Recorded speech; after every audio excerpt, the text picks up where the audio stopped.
So Rankireddy and Shetty are the top Indian pair and one of the best men's doubles pairs in the world.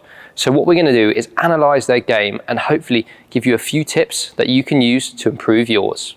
So our first thing we're analysing is actually their playing roles as a pair. Dean, do you want to talk us through that? Yeah, it's just very clear cut when you see them play. Rankireddy has such an incredible smash. Yeah. He's very much the rear court dominated player. And then Shetty obviously very, very established around the net. And it's just, they very much play a style that gets them into that role as much as they possibly can, because it's where they're most effective. But what's also important to point out is if they do happen to be in defence or they do happen to be the other way around, it's not a negative position. Yeah. It's just their preferred position is when they have the power at the back, Rankireddy and Shetty being very dominant around the net. And when we look at this within a rally, the things that you might typically see if you have maybe a player who's favouring the net a bit more is if a layoff's been played like a block shot, they're more likely the one to push in, and then that rear court player sits back. And then vice versa if it's the other way around. And following on from that, what you may see, particularly in defence, as David mentioned there, is Rankireddy may choose to maybe block cross a little bit more. And the reason for that is it's much easier for Shetty to move forwards in a straight line and that shot field closer to him, rather than maybe if Rankireddy blocks straight, that's a very long way for Shetty to feel like he's moving. So again, it's all about setting up his partner and making shots in ways where we can get back into that favoured formation. So why do we think this is important for you? Well, we obviously, David, work with a lot of club players and clubs, and what we generally see is every kind of pair taking a neutral role. Yeah. So everyone kind of doing the same thing together. Now, sometimes that's okay if the skill sets match and there's no strength in a certain area. But actually within that pair, we quite often see that someone's maybe a little bit more established around the net, or they've got good touch control, and maybe someone's a little bit more power-based, but they don't necessarily play to that style. And that's why we're doing this video, to make sure you're making the most of your skills in your partnership. Now, if you're watching this and thinking, oh, I'm not sure what area of the court is mine, it's worth thinking about what your typical skill set is, whether you have a big jump and a good attack, or whether actually you're really good in the fast and flat with some good control. And then think about how you can actually change your game to make sure you really focus on one area so you can excel in it. So if you're watching this and you really want to improve your doubles game, please check out our online coaching platform at www.thebadmintonzone.com, and it's linked in our description with a whole variety of library videos, courses, and drills you can use to improve your game. So Rankireddy's smash. It is one of their biggest assets. But Dean, why? I mean, the main asset is definitely the power and the speed of his smash. You know, I think we believe he still has the world record for fastest smash in the world. But he's also very clever with it.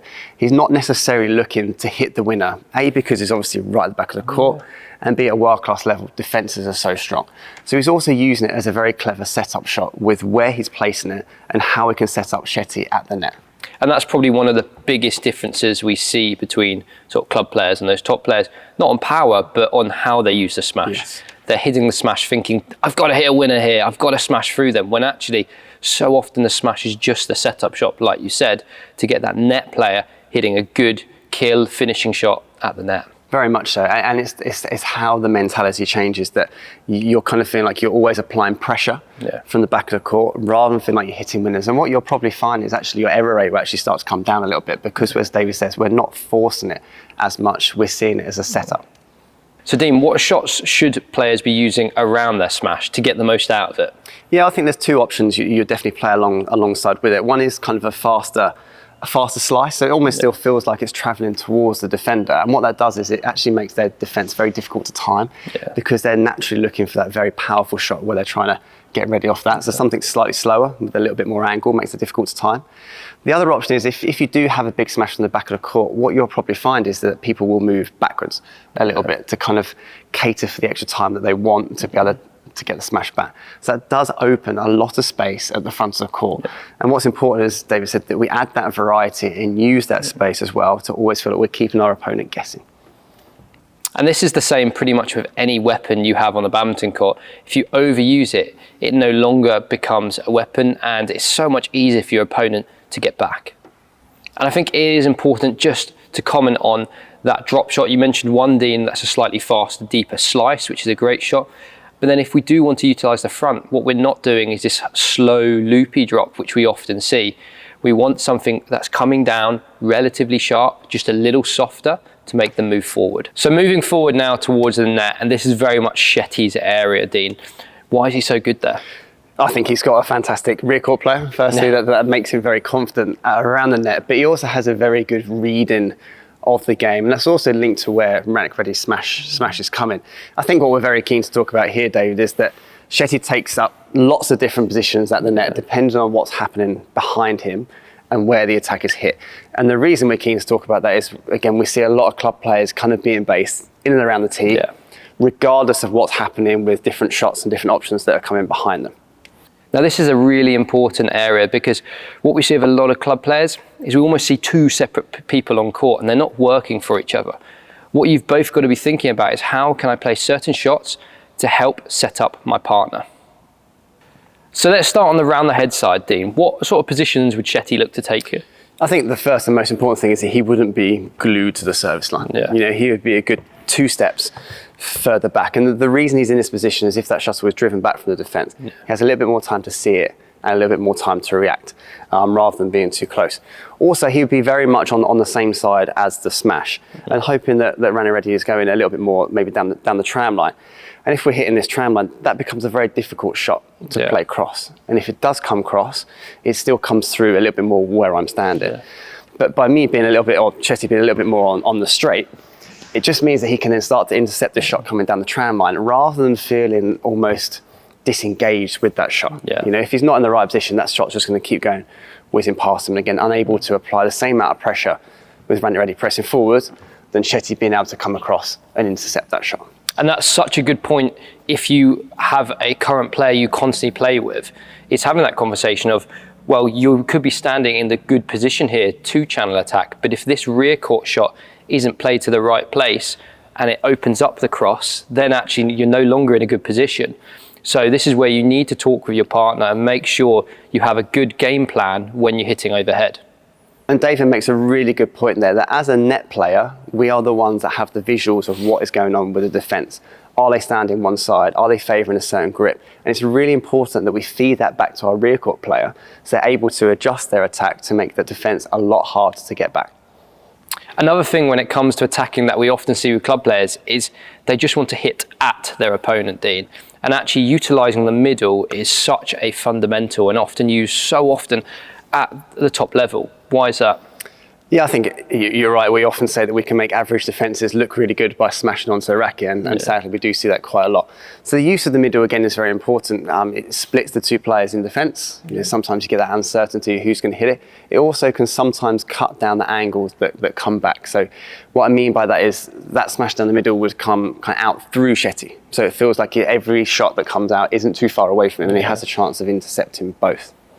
And the main difference with that compared to the straight smash down the line that we were talking about earlier, David, is that it gives them the option of almost playing the perfect straight shot and the option of hitting cross. Whereas down the middle, as we said, it kind of closes down the angles.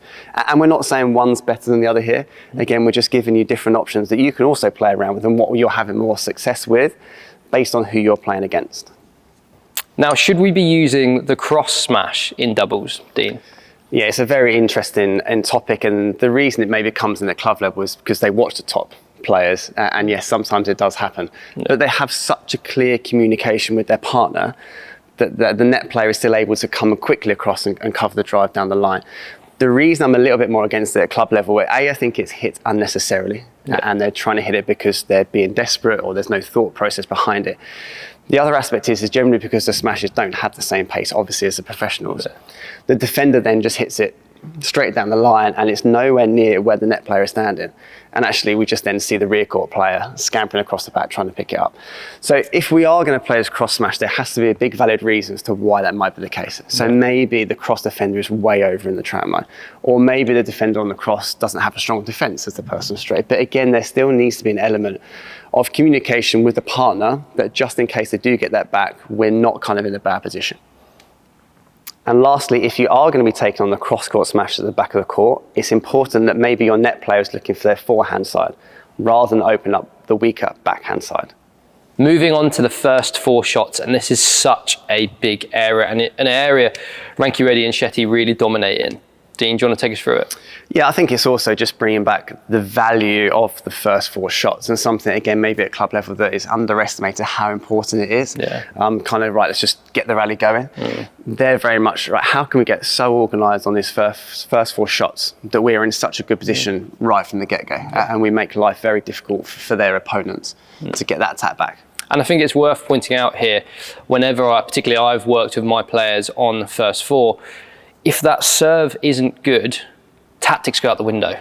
So we have to get that serve good so we know where it's going, we can guarantee almost on that flight, so we can then set up accordingly with our partnership. And communication, Dean, so important. Yes, so vitally important, and something that is automatic at world-class level. And again, this hasn't, for me, filtered through enough yet to club level, maybe because they don't understand the benefits of it. But it's the one time where we can really get organised, because we are holding the shuttle on the serve, so we can think about, right, this is where I'm going to serve, and relay that to your partner.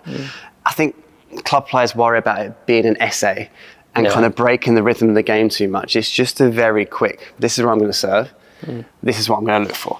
And then straight away we can be in a much better position right at the start of the rally. And I think sometimes we get caught up in the mindset of that our opponents can play these shots everywhere, Dean. But actually, people play with patterns a lot of the time. They repeat what they're doing, what they're comfortable with. Why is that so important for us? Yeah, it's not to say that they can't play everywhere. They can, but they generally don't. People always have favourite returns that they used to playing or they like playing. And it's very important within a game, when we play different pairs, that we identify that as quick as we possibly can. When we get to 11 and we have that break, we should have an idea of what returns they've played so far and what areas of the court we need to prioritise. Whereas you're right, we see people serve and then cover everything, when everything is very rarely actually happening.